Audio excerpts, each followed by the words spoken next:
Hello, everyone. It's so good to be with you, and I am just deeply honored to be able to introduce my guest to you, David Cassian Cole, also known as Brother Cassian.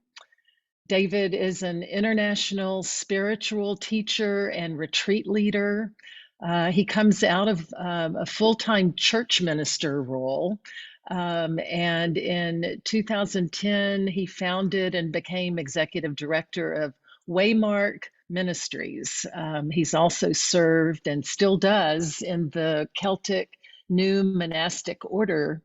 He's done that for the past 2 decades. So with teachings that are based in the Christian contemplative and mystic traditions, as well as ancient Celtic Christianity. David and Waymark Ministries offer retreats and workshops, as well as online courses and just fresh expressions of the church. As a spiritual teacher, David seeks to reveal the truths that are already resident in each of us. He seeks to guide us in opening our eyes to the divine presence that surrounds us and saturates us, and also to facilitate our experience of the divine in the deepest parts of ourselves so that we can progress in our spiritual journey with Christ. David is an award-winning author of 8 books on Christian meditation and mysticism, 2 of which include the Celtic prayer, Caught Up in Love, and the Mystic Path of Meditation, Beginning a Christ-Centered Journey. So David will be sharing with us about the Wayless way, Meister Eckhart's mystical unknowing. But David, before you take us down that very fascinating path, I invite you to say just a few words about how you define a mystic. What does that term mean to you? Thank you. It's a fascinating term, which I think has probably as many responses, or perhaps more responses, than you have people to ask what it means. It is by its expression something that probably is indefinable. One of my favorite quotes about mysticism, about being a mystic, is from William McNamara, who was a 20th and over into the 21st century Carmelite monk, and he said in 1 or 2 of his books that a mystic is not a special kind of person, but every person is a special kind of mystic. And I think that's a real encouragement to a lot of people, that actually we all have within us that sense of the mystic, being a mystic, and what mysticism is, what mystical spirituality is about. And like you said in your introduction there, taken from some words from my website, that my whole ethos really in my ministry is to try and draw out that sense of the divine, the mystical within each person, because really it's just the mystic or mysticism. It's a pattern or a presentation or a mode of thought and life, which is really about leaning into the spiritual illumination that comes from transcending our ordinary concept of understanding. So something which is beyond our cognitive ability, but is within the grasp of every being. Every being, exactly. And thank you for all you're doing to bring that level of awareness beyond our everyday waking consciousness, of bringing that out of people who might not otherwise know it's there. So you're doing some beautiful work in that regard. So with that being said, please take us on a journey of the Wayless way and Meister Eckhart. So As a boy born in the 1970s, my childhood was steeped in Star Wars, and I've remained a fan of that set of stories all through the years, and still enjoy many of the new Disney adaptations. One of the ones I enjoy is The Mandalorian, the story of redemption, of a cultural people group, focusing in on the redemption of one in particular. The reason that I mention this is because this cultural people group, the Mandalorians, have a motto, for want of a better phrase. They stick closely to the Mandalorian rule, and when any of them speak of living this way of life, they end their statement with the phrase, "This is the way," to which the whole community in union responds, "This is the way." So often in our church backgrounds and current experiences, in our theological training, we can hear in our mind's ear that underlying statement coming out of the mouths of the priests and preachers and pastors, the theology lecturers and teachers and tutors. They will say something or make a statement on what such and such piece of scripture means and how we should live and how we should see and understand God. And they might as well say, "This is the way," at the end of their statement. And then the congregation or class then responds, "This is the way." But many people are discovering, have discovered, and continue to discover that the way that the current church might say is the way is not a way that is working for them. It is incongruous with the reality of life, the reality of the divine that they may have experienced. This is not the way. So what is the way? Well, my answer to that question is simply that there is not one single way to understand scriptures or theological statements or theology, or more significantly, God. But that there are many ways. And in fact, there is a wayless way. This wayless way was exemplified by Meister Eckhart's teaching. Eckhart was a 14th century Dominican mystic who mostly taught Beguine women, but also held important roles in the Dominican order.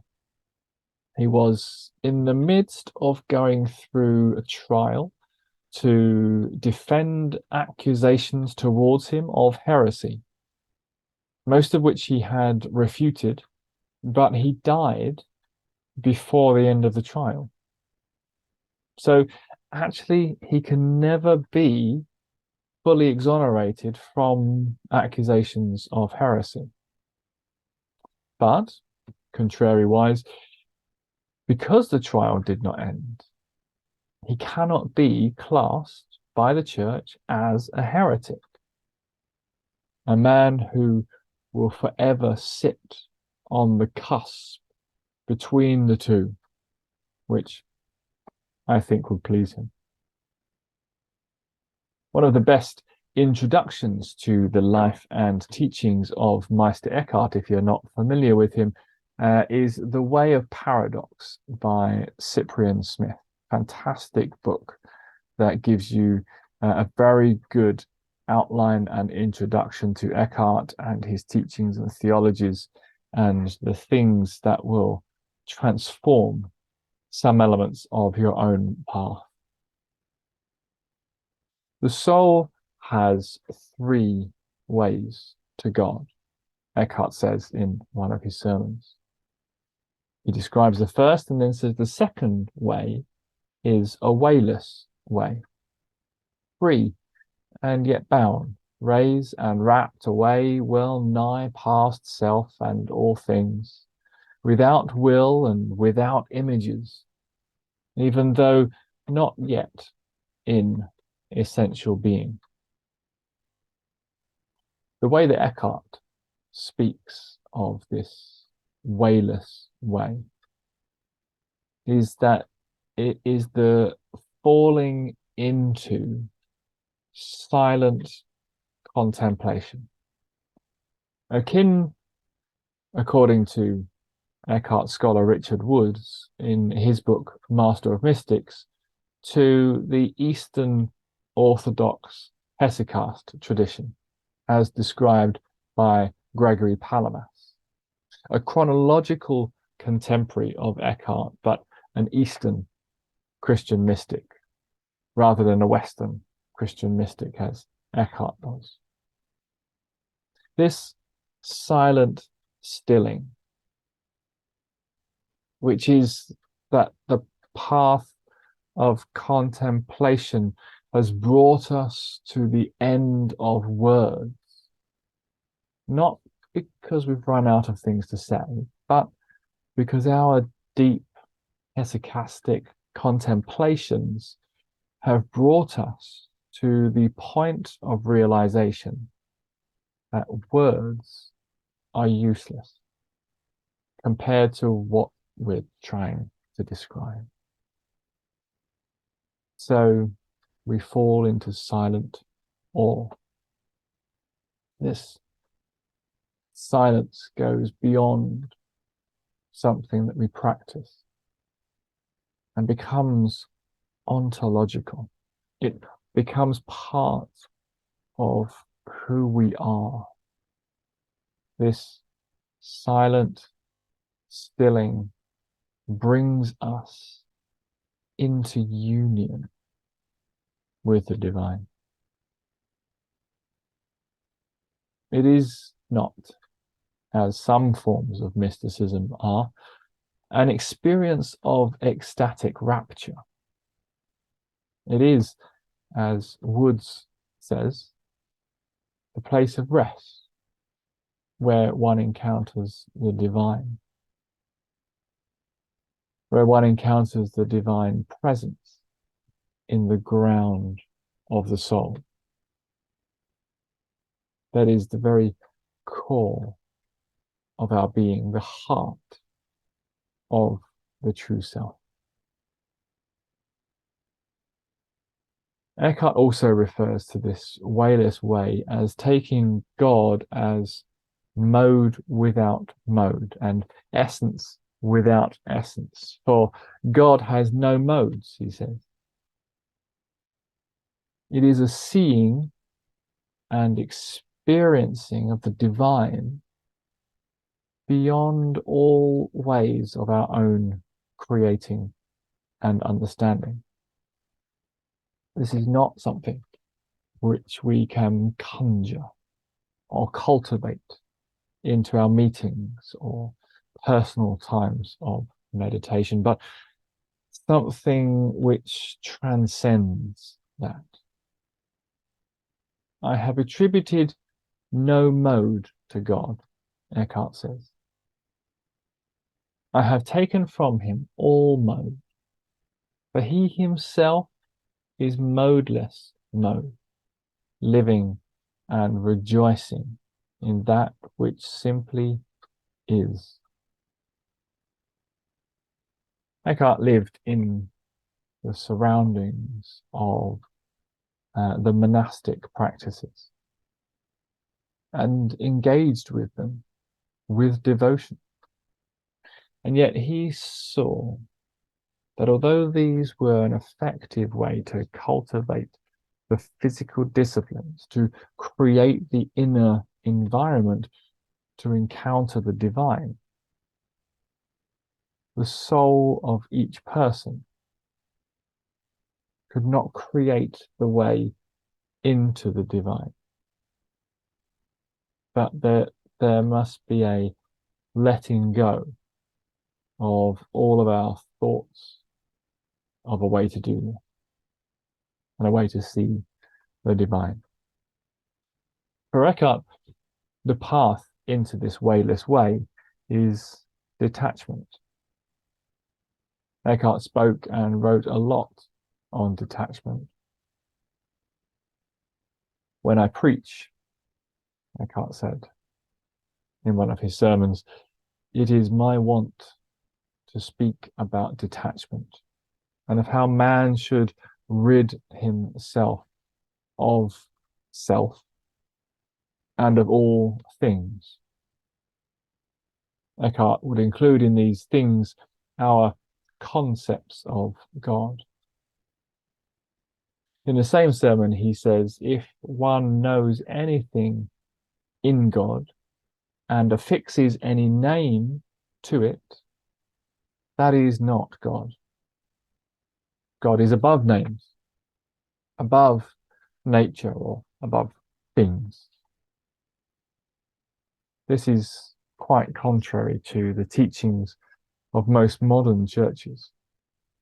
Many modern theological teachings make a great deal of ascribing things onto God, what God is like, who God is.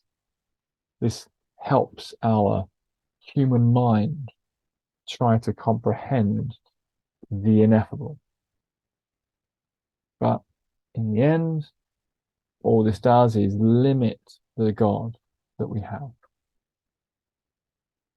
As the concept of whatever things we attach or attribute to God is far too inadequate for the essence of that attribute in the divine. So we begin to think that our limited understanding of whatever quality we have given to God is what God is, or what God is like. And then this limits the God we get to know.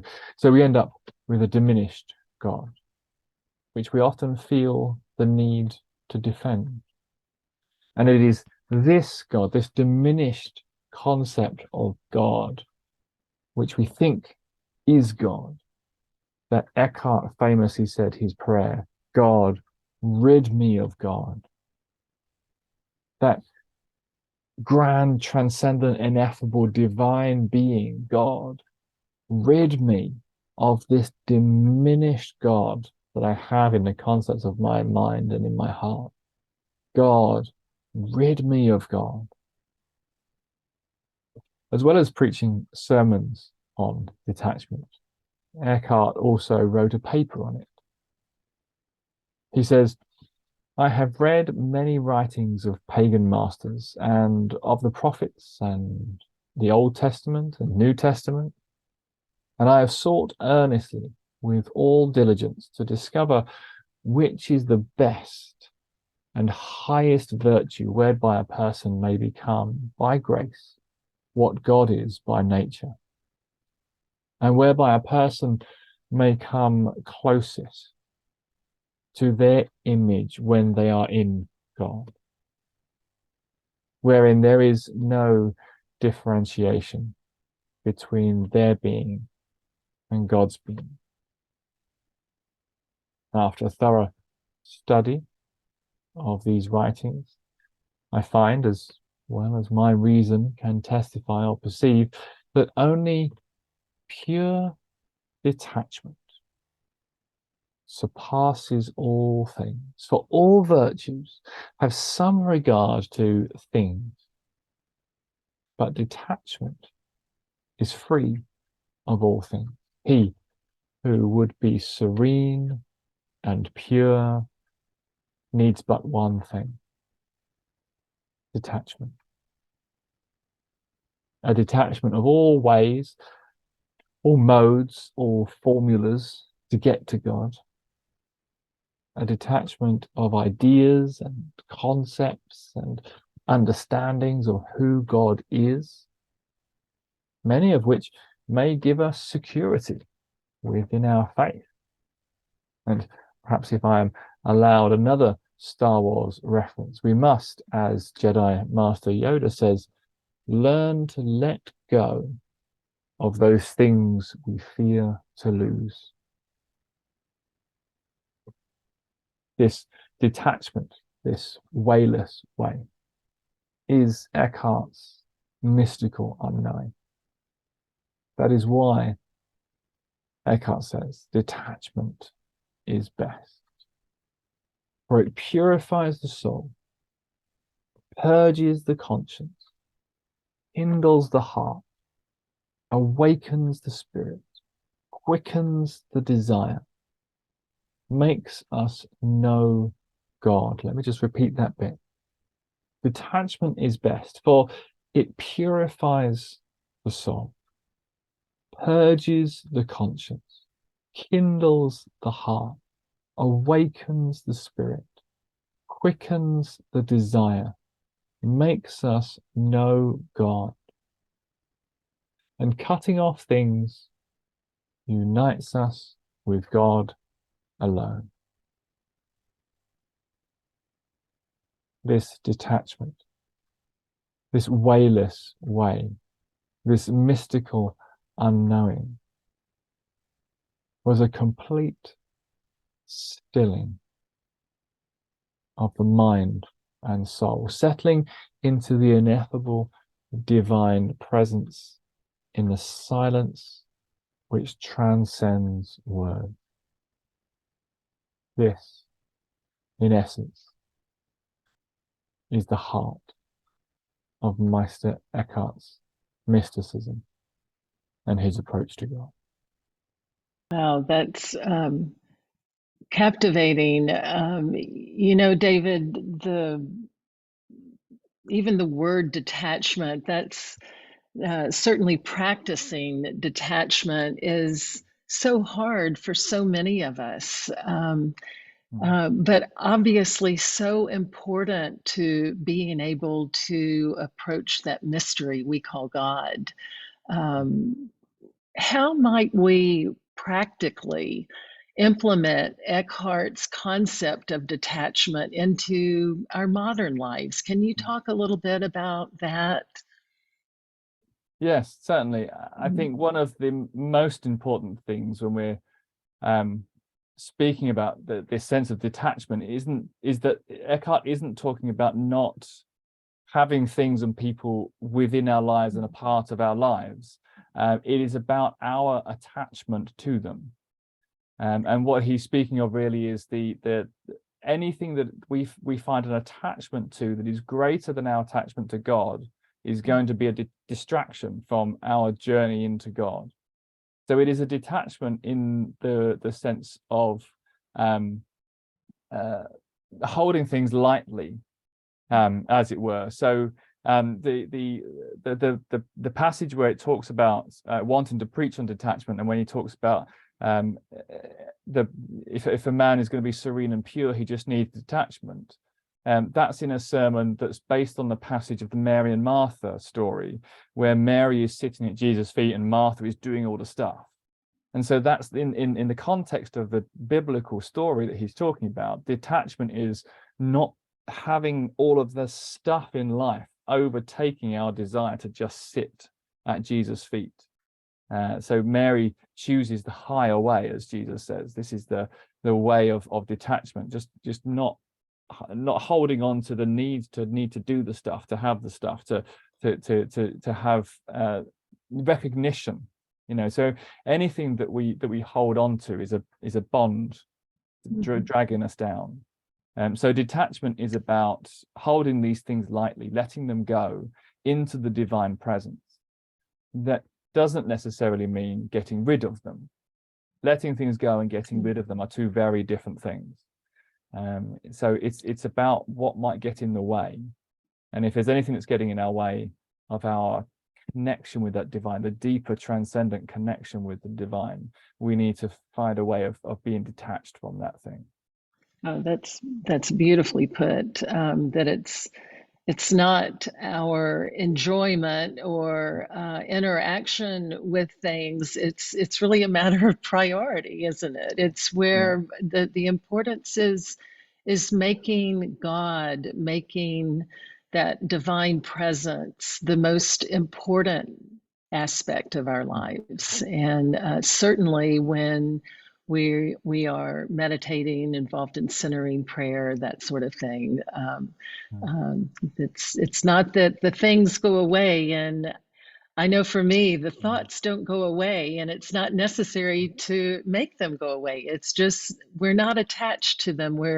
Whereas it says in the cloud of unknowing, we're shooting that arrow Mm. of our deepest love toward God, Mm. and letting that be our focus. So, thank you for clarifying that. Detachment is such an important, even though misunderstood, Mm. concept. So thank you for clarifying that some. Mm. Um, Eckhart's sense of the importance of detachment and what he calls the wayless way. How might that relate to other apophatic understandings and the idea of unknowing? Mm. Yeah, I think that I mean, obviously Eckhart talks a great deal. He's one of the apophatic theologians who talks a huge amount about this. It's kind of threaded through all of his teachings, his sermons. We have a large number of his sermons, and this wayless way and this detachment is a small element of that, but it all really folds in together, in the sense of the whole idea of the apophatic, the unknowing. Apophasis means the removal of. So we have this real drive in the Western Church to know God, to know what God is like, to make proclamations about God. And this whole concept of the wayless way, the letting go of those things, this is a really important element for Eckhart. So he very famously prays or preaches in one of his sermons a prayer that says, "God, rid me of God." So it's I have a background on my desktop which occasionally comes back and forwards from the background. It's a picture of Gandalf and Radagast at the moment, but occasionally Eckhart comes back up, and I have that quote, "God, rid me of God." And really what Eckhart is asking is that the ineffable divine reality that's beyond our understanding rid me of this concept that I have of who God is. Because one of the things that we discover, and you probably know yourself because you read so many of the mystics, we discover this in general, that whatever concept we have of God, it's inadequate to the reality of the ineffable divine. As one of my other favorite mystics, Evelyn Underhill, once said, if we could fathom all of God, that would be no God to worship. Because it's all inside our mind, our concepts and our understanding. If it's only God is only as big as our own understanding, then that's no God to worship. And so for Eckhart, the whole sense of this unknowing, this removal of the things that often get in our way, was a real key element to everything that he did, as was his detachment and the Wayless way, which is what the Wayless way is about, really. It's letting go of one of those elements of our conscious understanding, the ways to get to God. And actually, God has no way to get to him. It's a wayless way. It's just silence. We're letting go of the words. We're dismantling, deconstructing the things that we've built up around our concepts of what the divine is and how to get there. And the trap that many people fall into, even those people that might think, oh yes, I've got an understanding of the fact that my concept of God is just a concept. The trap that many people fall into is to think that their concept of God is who God is. Yes. And then when they're worshipping God, actually what they're doing is worshipping their concept of God. Yes. Yes. And another 20th century spiritual teacher, Anthony de Mello, says that they're the worst kind of idol worshippers, those who create an idol within their mind. Idols of stone and metal and wood, they're easy to dismantle. But the idol of the construct and concept of God that people have in their mind, this is who God is, they're very difficult to get rid of. The worst kind of idol worship, as Anthony de Mello says, that is. Wow. And so this whole sense of the apophatic, the unknowing, the deconstructing, the getting rid of those elements enable us to sit in that stillness, both mentally, pictorially, and physically, and internally with words, to just be in that divine presence. So it has a whole unfolding to this, and it can get very confusing very quickly when you start talking about apophatic theology and unknowing and those sorts of things. But personally, I found it incredibly useful. I think it's probably been one of the things that has been the most help on my own personal development, particularly in the deconstruction from some of the more conservative evangelical history that I've had. Yes. Yeah. You know, we get rid of all of the concepts and then come up with new concepts to replace the old concepts, perhaps bigger concepts, but still concepts. And it is a chipping away of all of the thinking about and the ideas and preconceptions until we get to that place of nothingness, which is often called emptiness. And it's no thingness. It's that emptiness, isn't it? That's void of anything that we can conceptualize. So it feels like it's nothingness, but it's everything at that point. So it breaks through all of the dichotomies and the polarizations and the differentiations of how our mind works. That's very difficult that's what we're practicing in meditation. But it's for me, it's like a dance between the everyday waking consciousness, that function of my mind, and that deeper emptiness, that deeper no thingness. Do you have some something that you can share with us in your own practice about how do we arrive there? Is that more a matter of divine grace? Is that something that just happens to us, or can we somehow encourage that to happen? That, as you called it, that silent stilling, or maybe Meister Eckhart called it the silent stilling. I love that, of deep contemplation. Yeah, I think it's a bit of a balance of both, and I think generally my answer to most things in life is that balance is the answer. So any kind of extremes of one way or the other always finds a imbalance, and in all things there should be a sense of balance. So I think in this also there is a sense of balance of things that we can do, but then a sense of allowing the divine to then do what needs to be done. So we can't draw ourselves into the divine presence. That is an open offering that we are kind of drawn into from the transcendent side. But there are things that we can do to prepare the space within ourselves to be able to be aware of that and to be able to be welcomed into that space. So one of the things that Eckhart says is that if God is going to speak into the soul, or speak into or step into the soul, she must be silent and still. So he always referred to the soul as a she. Yes. So if God is going to step into the soul or speak into the soul, she has to be completely silent and still. And so, you know, in a sense, our part in that is to cultivate within ourselves the ability to have that stillness and silence.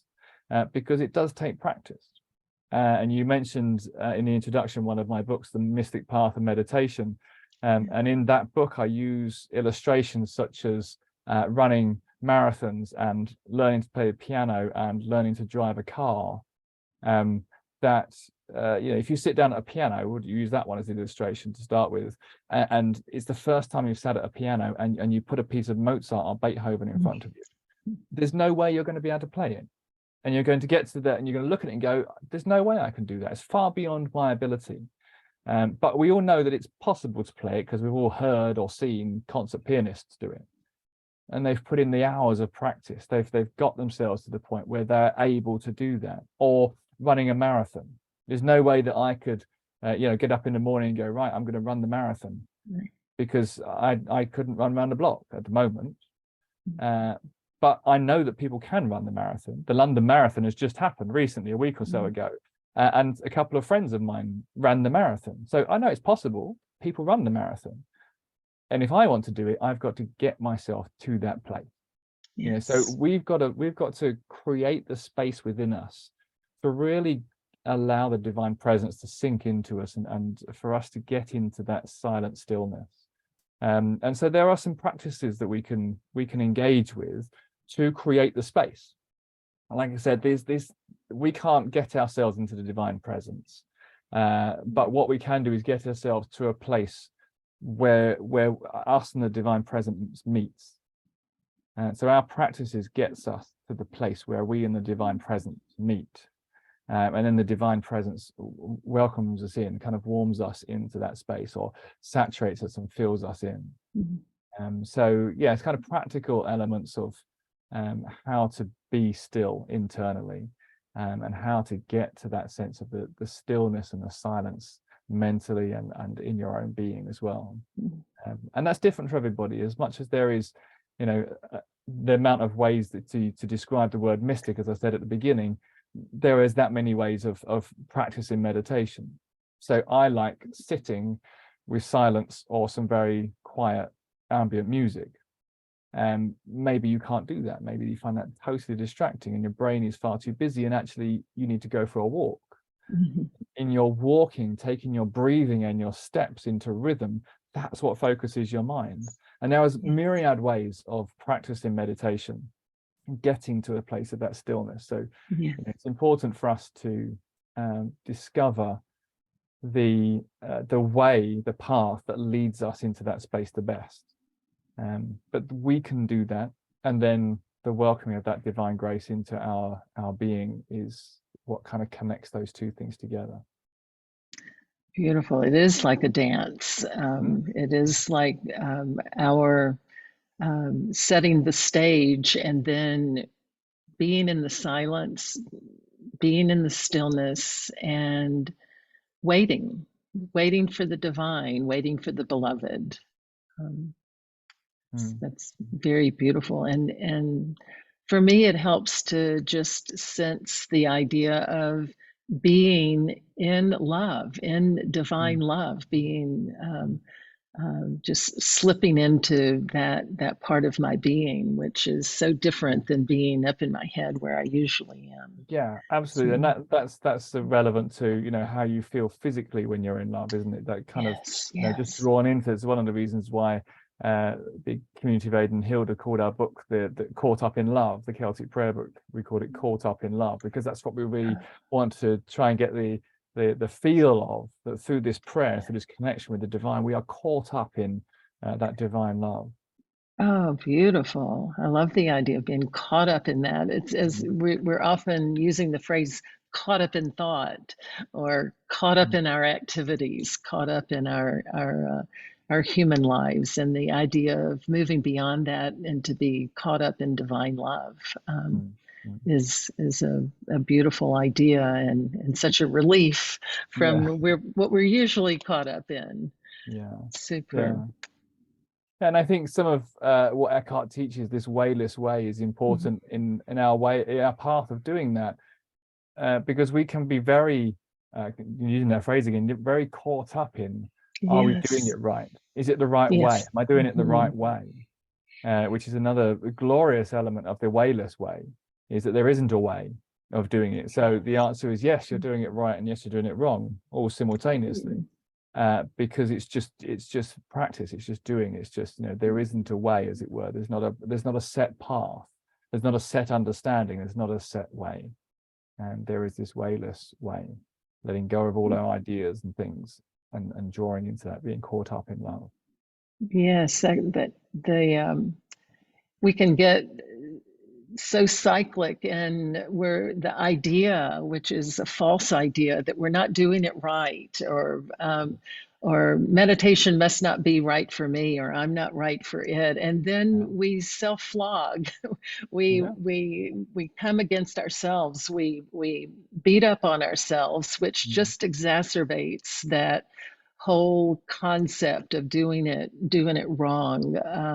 And so to escape that, I find one of the hardest things for people to be able to open to is that love that exists in themselves, and ability to love themselves, to love not necessarily the ego, but to have compassion for it, and send that divine love to it, so that we've got that balancing that you talk about. There's not a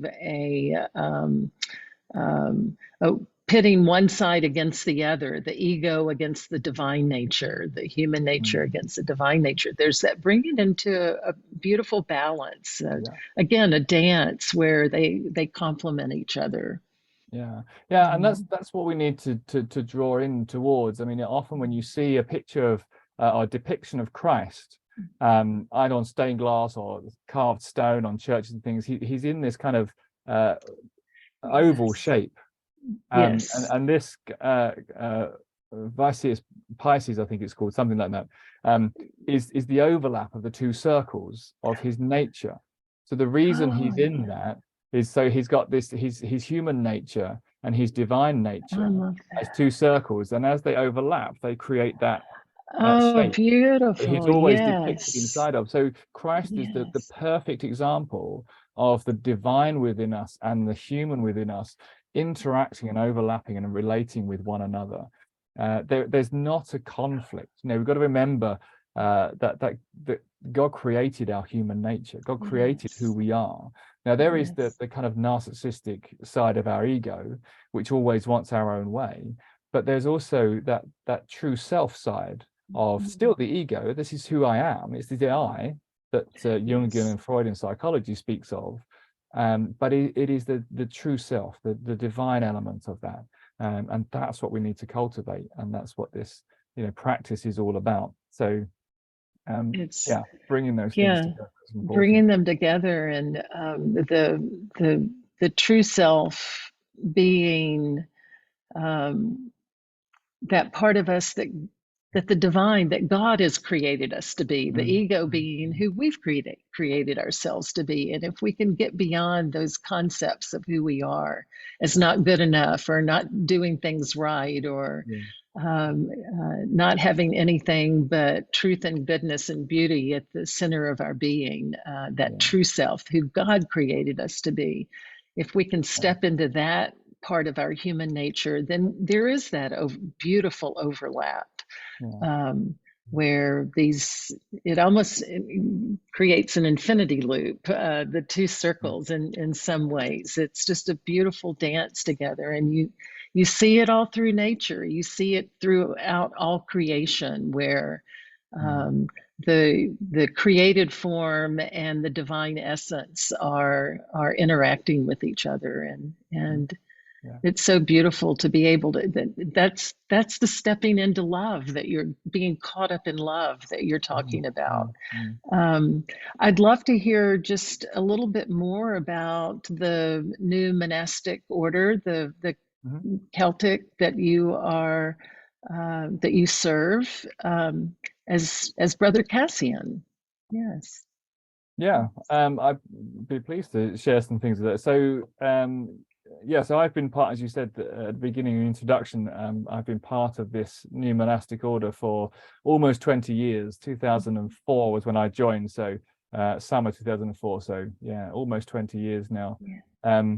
and really new monasticism is something that's developed over the last quarter of a decade, probably, from part of the kind of the deconstruction of Western Christianity, of Christendom, in a way where people want to remain in a Christ-centered way, connected with others, with a sense of belonging to something, not just wanting to drift around, but not wanting that necessarily to be mainstream church. Although many people who are still connected to mainstream church are also connected to new monastic communities and orders. So really, there's this sense of the drawing of the richness of our heritage, of our monastic heritage in our Christian history, as being something that helps us to set a framework to life. So that, which is what the word rule means in a monastic context. It's the framework that you set your life around. It's like a trellis for a garden plant. You set your life on this frame, which is the monastic rule, and then you grow from that. It's something that helps you bring a healthy, life-giving aspect to who you are. It's not a bind, it's not a to-do list, it's not a law that we have to kind of come under. It's a framework for helping us grow into life, which is what monastic rules have always been. They've always been about wanting the best for us. So the new monastic orders work in the way where normal lay people who, they're the people who aren't first order monastics, don't live in monasteries, lay in a monastic context, not clerical, find an affinity with and a benefit from having this monastic framework, this rule in their life, but still live in normal life. So that's how new monastic orders work, a little bit like the tertiary or the third orders from traditional monasticism. But new monastic orders generally don't take their inspiration for their rule directly from a Benedictine or Franciscan or other traditional order.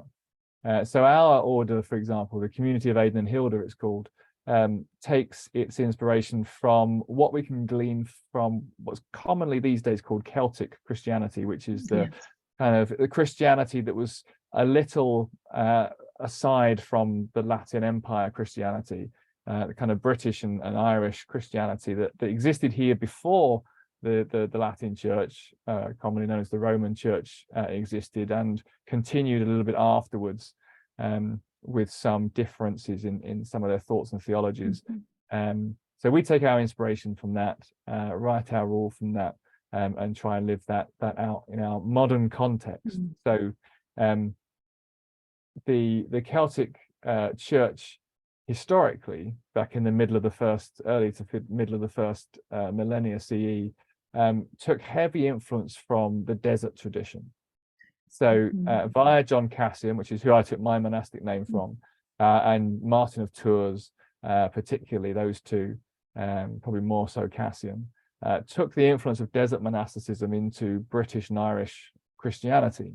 Now, I don't know whether you've been here, but there aren't many deserts in Ireland or Wales or Scotland. So they brought that tradition into their own context and then made it relevant to where they were and the people they were with.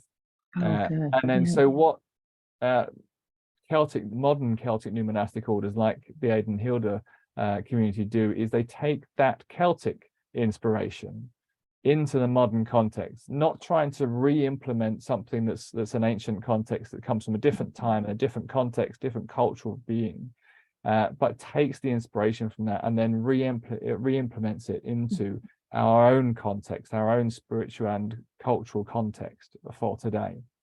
So that's how we work. That's how our community works. Yeah. And who are Aidan and Hilda? So Aidan and Hilda are two fairly influential people from the 7th century. And they're fantastic examples of numbers of things. So Aidan was an Irishman who came via Iona and founded a monastic center on Lindisfarne, which was a ministry to firstly the Northumbrians, but because the Northumbrian kingdom was kind of had oversight over a lot of the rest of Britain, became very influential over a lot of Britain. So he was someone who came and kind of brought that Irish sense of Christianity into Britain. Now it had already been here since the 3rd or 4th century through some of the Scottish and British, now known as Welsh, saints. But Aidan really kind of, he had the most successful single mission that spread out across the whole of Britain, really. Right. Okay. So we picked him for that kind of coming over and bringing the apostle to the English, as it were, coming over here. Although the Aidan Hilda community is a global community now. Now Hilda is an interesting character because Hilda tells us numerous things. Firstly, we took her name alongside Aidan to show a representation of the slightly better balance of male and female within the Celtic understanding. So Hilda ran most famously a double monastery in Whitby, double monastery meaning it had men and women under the orders in the habit as part of the monastery, and married people as well. So our order reflects that idea in Celtic Christianity that there can be married monks. But Hilda is a fantastic example that Celtic Christianity has nothing to do with your bloodline or your cultural background. So you might think, I'm not properly Celtic because I don't have that in my ancestry. I'm not properly Celtic because I don't have that in my bloodline. Hilda is a fantastic example that Celtic Christianity is actually about an understanding and an expression of the Christian faith, no matter where your background is. But Hilda's background is that she was an Angle, pure-bred Germanic Angle, who'd come over. She's part of the royal family that came over to East Anglia, which is the eastern kind of bulge on the edge of Britain. And at the age of 15, she was converted by a Roman bishop, Paulinus, and baptized with her uncle Edwin, who was the king of Northumbria, and then continued to live as a princess for about another 15 years, possibly. So Bede tells us she lives her life in 2 halves, and she died in her mid-60s. So probably for about the first 30-ish years, she was a princess, living as a Christian under the Roman understanding, the Latin understanding, probably married with children at that age in that sort of lifestyle, but they're not mentioned in the later years, so maybe they died in battle or something. But then she encounters, in her early 30s, she encounters Aidan and his mission. And there must have been something in Aidan and his expression of Christianity, that Celtic expression of Christianity, that really resonated with her. Because at that moment, she totally transformed her life. And she stopped following the Latin church way, and she started following this Irish Celtic Christian expression. And then she became a nun, and began running these monasteries. She had 3 in the end. So she's a fantastic example of the fact that Celtic Christianity isn't about bloodline, because she was pure blood Germanic Angle, but it's about an expression, and there must have been something in it that was different. The last 15 years of her life, which totally transformed who she was and how she did things.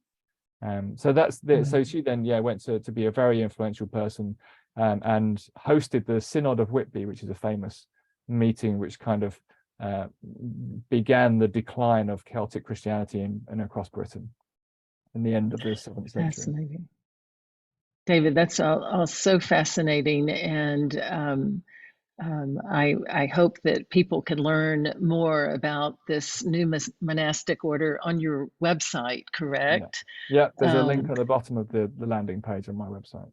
Great, because it opens up a whole new world for so many of us that are looking for that framework that you mentioned, need a trellis to grow on, that have been disillusioned in some way or the other by the traditional, conventional church, but don't want to be just wandering around, sort of lost. So I think the sort of things that you're sharing with us are things that many of us will be interested in. David, this has been just a captivating and deeply inspiring journey with you into the wayless way of Meister Eckhart. Um, and I do invite our listeners here to take some time, some really valuable time to explore your website, which is Waymark ministries.com. Waymark is Waymark, waymarkministries.com. Invaluable resource, as are you. Thank you from my heart to yours for sharing such invaluable wisdom with us. Thank you It's for been inviting me. a pleasure to be in conversation with you. Thank you. Thank you. God bless.